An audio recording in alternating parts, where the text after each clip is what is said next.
Part of California's breathtaking coastline is now plagued with a thick black oil spill threatening the health of people and wildlife. We only found like one pelican that was dead and, just a couple things. One day after an underground pipeline on shore started to leak and spew oil down a canyon and eventually into the ocean. It is the worst oil spill to hit California since 1969. Over 100,000 gallons of oil leaked from a pipeline. Cleanup crews are working tirelessly, scooping up sand, treating animals, trying to contain the oil in the ocean. Let's welcome the president and CEO of the National Wildlife Federation, Collin O'Mara. Collin, how bad is this spill and what is the environmental impact? Yeah, so the spill looks like it's about 100,000 gallons. And so we're seeing impacts on a range of species, from brown pelicans and sea lions that are swimming through the area. You're beginning to start seeing impacts on rays and lobsters and fish. And so, I mean, the aquatic impacts are pretty big. It does look like the response was a little slow, and then they kind of hit the ground running, and now they got a very professional crew out there doing it. But I think it is indicative of some bigger challenges we're facing across the country right now. Well, it's interesting you say it's slow because unfortunately we're getting more experience in dealing with these disasters. So other than the fact that maybe the work has been slow initially, how would you grade the work done by cleanup crews so far?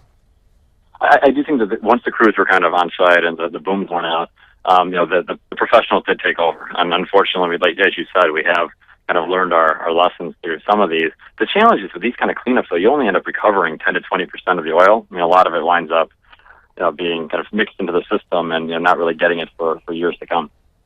Well, after all this experience, what is being done? Is there any sort of innovative or new technology that's being done right now where they're actually trying to help clean up so they can get more than 10 or 20%?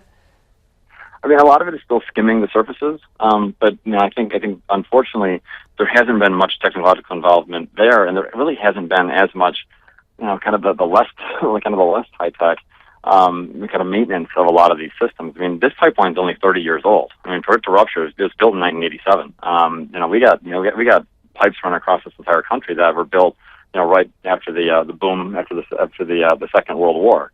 And so, we don't really have a good regulatory regime. We've cut a lot of the funding for that program. There's liability limits. I mean, we just don't have a good system in place to kind of encourage more innovation to try to reduce the challenge of these and then also improve the response. Collin, people were saying that it really does smell like people are laying down tar.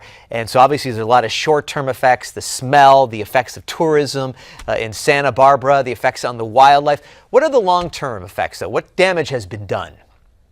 Yeah, when you talk to folks that experienced the spill out there in 1969, which is one of the worst spills up until that point in U.S. history, and it was a lot bigger. I mean, that was 40 times more oil than this spill. But, the folks were walking on tar balls for, quite some time, and folks had to, you saw dead animals kind of popping up at different points, and a lot of the animals obviously never make it ashore. So, I mean, for Santa Barbara, for residents, obviously you could see impacts on property values, you could see impacts on tourism. Obviously, it's one of the most beautiful places in this great country of ours. And so the tourism board was out today trying to encourage folks, but, they've already had to close down 2 state beaches from fishing and swimming, and there's a third one that they're thinking about. So, the damage can be pretty big. Yeah, often when they list the best cities, the most livable cities in the United States, Santa Barbara is always on top of that list. They have amazing beaches. It's just unfortunate what they're dealing with right now. What do we know about the company that operated the pipeline? So All Plains has been cited a lot. They've had about 175 violations over the last 2 years. I do think that they've been a little slow to respond. They didn't have folks on scene, very quickly. But they do have a safety record that's not great. And I think it does call for some kind of a deeper look at, are the inspections sufficient? Are the fines sufficient? Because clearly, these kind of disasters can't simply become a cost of doing business, because we end up all paying for it. Every taxpayer ends up paying for it if we don't have good safety in place on the front end. It's always amazing to me after the fact when we hear about 175 violations. It seems like there should be red flags. The public should be knowing about these companies after 5, 10 violations. Why are they able to be in business after 175 violations? Well, I think part of it is that a lot of the laws that are in place that govern this particular type of pipeline are old. I mean, they're 30 and 40 years old, and so the fine levels aren't particularly high.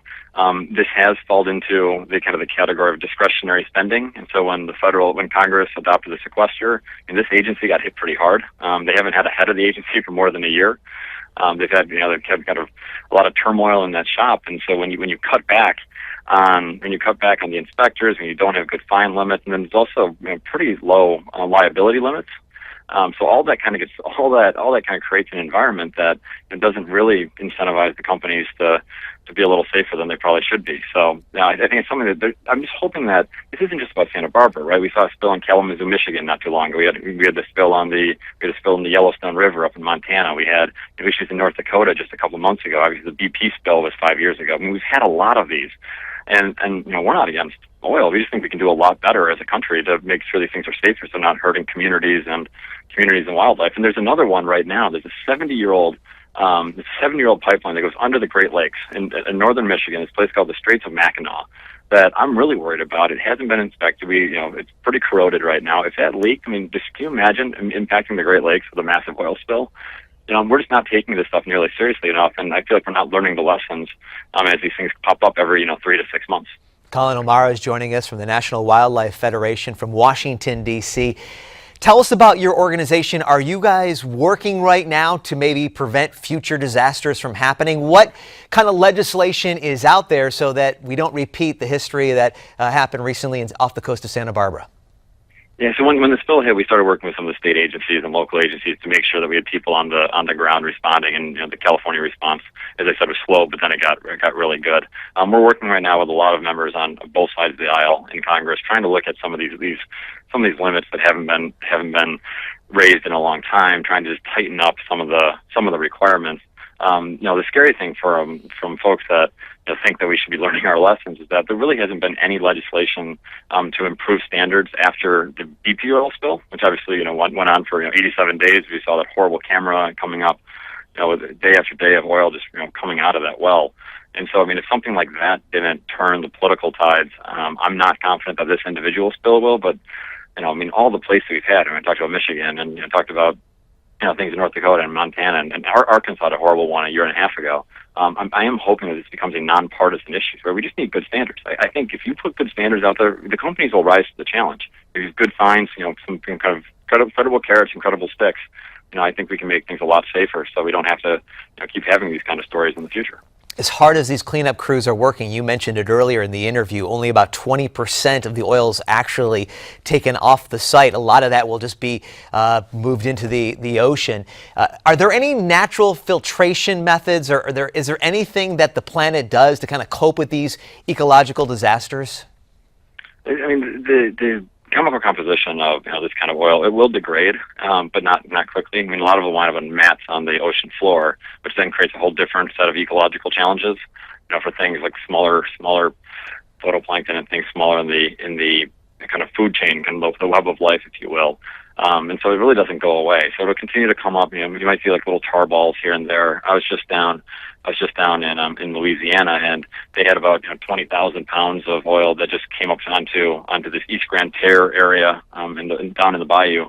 And it was 5 years after. And it basically lifted off the floor from the area of the spill, and then just came ashore. So unfortunately, the folks from Santa Barbara are going to be seeing reminders of this off and on for many years to come. And Collin, again, with about 15, 20 seconds, this isn't really a partisan issue, correct? Are you working with both Republicans and Democrats? Absolutely. I mean, nobody wants oil in their communities, right? We need to move towards cleaner fuels, but it's a bipartisan thing. So the National Wildlife Federation wants to work with folks on both sides to say, look, let's do it safer. America can do better than this. All right, Collin O'Mara joining us from Washington, D.C. His organization very active in the fight to make sure that we have, beautiful beaches and beautiful coastlines. Collin, thank you so much for joining us. And when we return, appreciate that, Collin. When we return, we're going to be joined by the car coach, Lauren Fix, in the driver's seat and ready to roll. You're watching Newsmax TV.